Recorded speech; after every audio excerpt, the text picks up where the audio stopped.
सबसे पहले मैं आप तमाम हजरात की खिदमत में और अपने ज़माने के इमाम की खिदमत में उनकी जद्दा की विलादत की रात शब विलादत की मुबारकबाद पेश करता हूँ।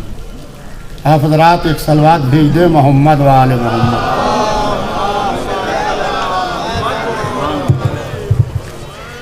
हम लोग तो जनाब अमीन पटेल साहब को सुनने के वास्ते आए हैं। मैं सिर्फ शुक्रिया के वास्ते यहाँ पे आया हूँ।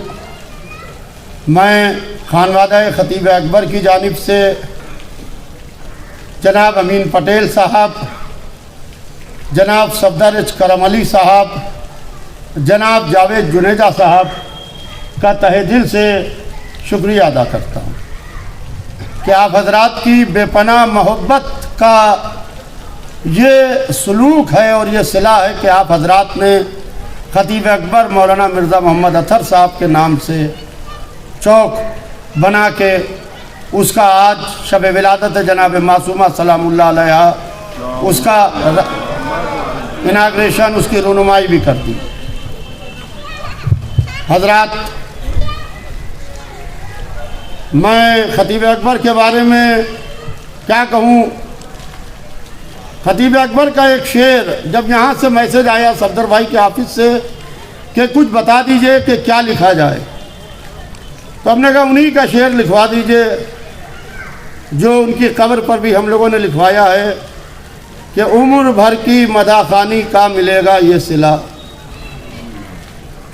उम्र भर की मदाखानी का मिलेगा ये सिला, मुझको खुद जन्नत में शाह करबला ले जाएंगे।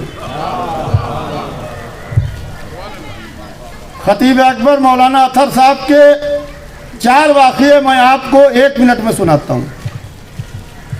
एक दफ़ा उनका हाथ टूटा हुआ था, हाथ में फ्रैक्चर था और डॉक्टर ने प्लास्टर खोलने को मना कर दिया कि आप प्लास्टर नहीं खोल सकते, आपके हाथ में फ्रैक्चर है।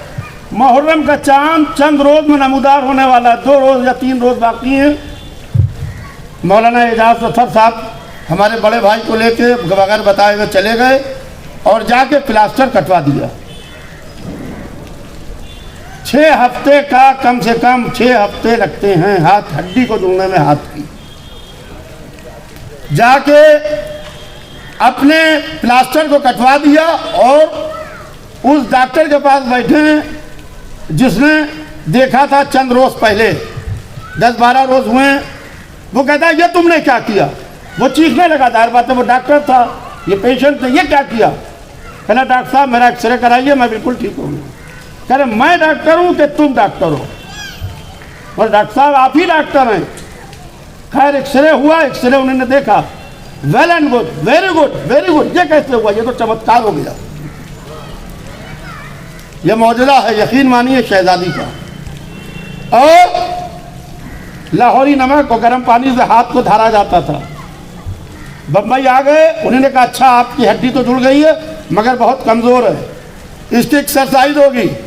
तो मुस्कुरा के कहने लगे बम्बई चलो, सारी एक्सरसाइज मिंबर पर हो जाएगी।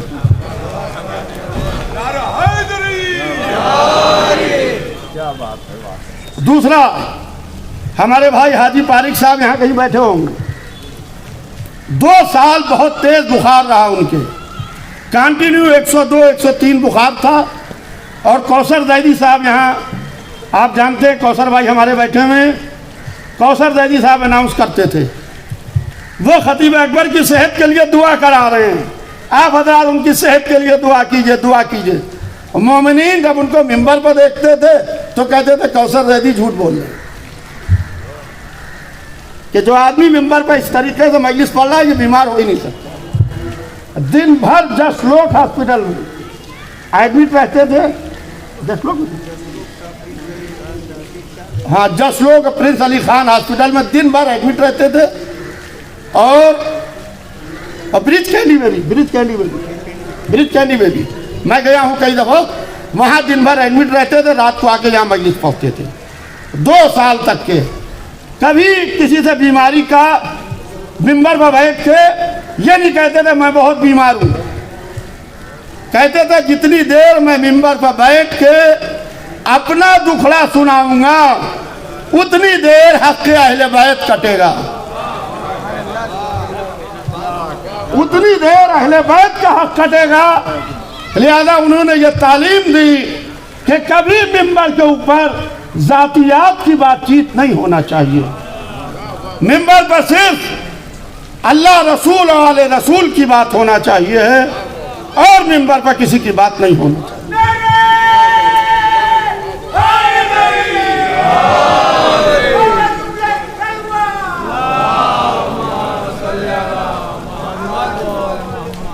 मेरा टाइम शायद पूरा हो गया। एक चौथा वाकया सुनिए कि 1997 में मौलाना अतहर साहब की बाईपास सर्जरी हुई। मौलाना अतहर साहब न्यूयॉर्क के अल-खुई सेंटर में 30 मजलिसें पढ़ रहे थे। पूरे रमज़ान वो न्यूयॉर्क में रहते थे या दुबई में रहते थे।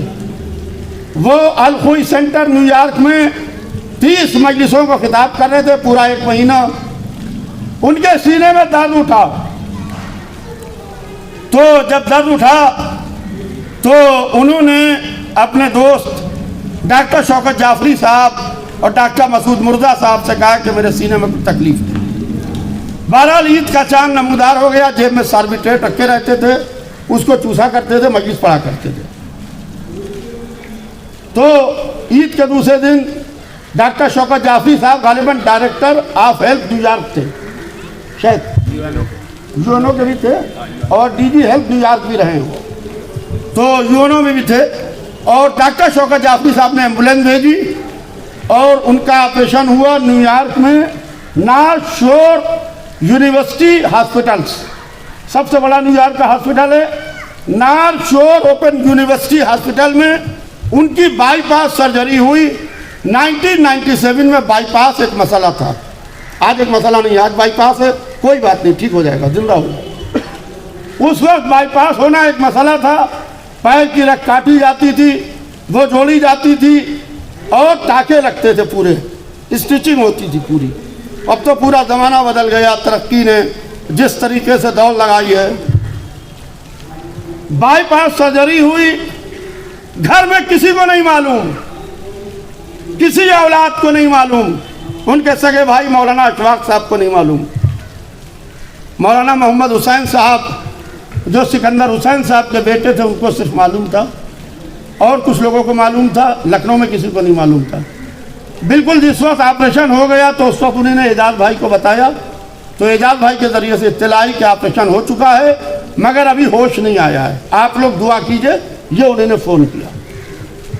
अल्लाह का लाख लाख शुक्र है 1997 में सेहत मिली और जब सेहत मिली तो डॉक्टर शौकत मसूद मिर्ज़ा साहब के घर पर उनका क़याम था। मियाँ और बीवी दोनों डॉक्टर हैं।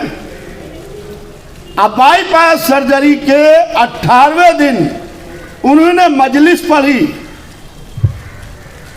जिस वक्त बोलने से मना किया जाता था उस वक्त उन्होंने बाकायदा मजलिस पढ़ी और वहाँ उनके कुछ दोस्तों ने कहा मौलाना, उसका पूरा वीडियो भी मौजूद है जिसके अंदर सच्चे भाई ने गालिबन नज़्म पढ़ी थी उसके अंदर और मदह अहले बैत में अशार पढ़े थे सच्चे भाई ने और अपने वो कनाडा वाले जो तकी आब्दी साहब ने, डॉक्टर तकी आब्दी साहब उसमें मौजूद थे और उसके अंदर उन्होंने बाकायदा मजलिस पढ़ी और मजलिस पढ़ के खैर डॉक्टरों ने बहुत सख्ती की कि मौलाना अभी आप तकरीर नहीं कर सकते हैं और ये ज़माना है ईद का, 2 महीने के बाद मुहर्रम आ रहा है, खाली और बकरीद।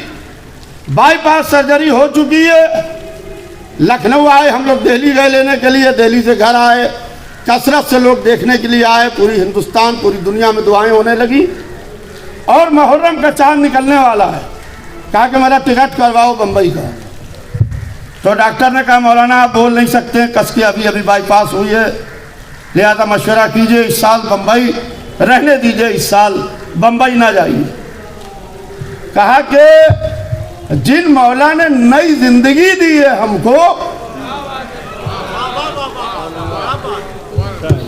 हम बिस्तर पर लेटे लेटे मर जाते, हार्ट फेल हो जाता। जिन्होंने हमें नई जिंदगी दी है हम उन्हीं का जिक्र ना करें। और 10 रोज 1997 में 10 रोज तक आगे अशरा पढ़ा और उनका 58 ईयर्स का रिकॉर्ड है, 58 बरस पढ़ा है। और एक साल भी मजमे से ये नहीं कहा हम बुखार में हैं, हमारा बाईपास हुआ है, हम बीमार हैं। सर झुका के आते थे, सर झुका के जाते थे, एक काली पीली टैक्सी पर बैठते थे। तो हम जब बम्बई आने लगे उनके साथ में, तो हमने कहा कि पापा आपकी एक आवाज़ पर अच्छी से अच्छी गाड़ियाँ यहाँ खड़ी हो सकती हैं, हम खड़ी कर सकते हैं। किसी से कह दें, मेहंदी भाई से कह दें, किसी से कह दें, अच्छी से अच्छी गाड़ियाँ आके यहाँ पर खड़ी हो जाएंगी, आप उससे जाया कीजिए मजलिस पढ़ने के लिए। ये टैक्सी आती है, आप काली पीली टैक्सी पर बैठ के। तो कहने लगे बेटा मैं गरीबों का मौलाना हूँ, मुझसे गरीब लोग करेक्ट हैं, मुझसे वो मोमिनीन हैं जो गुरबाए मोमिनीन है, वो जुड़े में यहीं ऊपर रहते थे, सामने खड़ा जीना है। आज जवान को चलने में जहमत होगी, ऊपर हमेशा यहीं रहे और काली पीली टैक्सी चले ताकि अदादारों को जहमत ना होने पाए। और उन्होंने अपने को VVIP नहीं बनाया, एक अदादार की तरह रहे, अदादारों के बीच में रहे। तो आले मोहम्मद किसी का एहसान नहीं रखते हैं, तो बीबी इस तरीके से उनको दे रही हैं कि जैसा वाकई में हम लोगों ने सोचा भी नहीं था। मैं अपनी जानिब से, अपने पूरे खानवादे की जानिब से एक दफ़ा फिर शुक्रिया अदा करता हूँ जनाब अमीन पटेल साहब का, जनाब सफदर करम अली साहब का, जनाब जावेद जुनेजा साहब का, कि जिन्होंने अपनी जिस मशक्क़त मेहनत से खतीब अकबर चौक को यहाँ के ऊपर बनवाया है, आज उसका यहाँ के ऊपर बाकायदा रूनुमाई हुई उसके लिए मैं आपका तहे दिल से शुक्रिया अदा करता हूँ। अमीन पटेल भाई ने अभी बहुत अच्छी बात कही, जनाब अमीन पटेल साहब ने, जब हम लोग वाक करते हुए आ रहे थे, कहने लगे आज तो हमने खाली इसका इनाग्रेशन रूनुमाई की है। कहने मौलाना अभी आप देखिएगा, जब हम इसको ज़बरदस्त तरीके से निखार के लाएंगे तब लोगों को पता चलेगा कि खतीब अकबर चौक क्या होता है।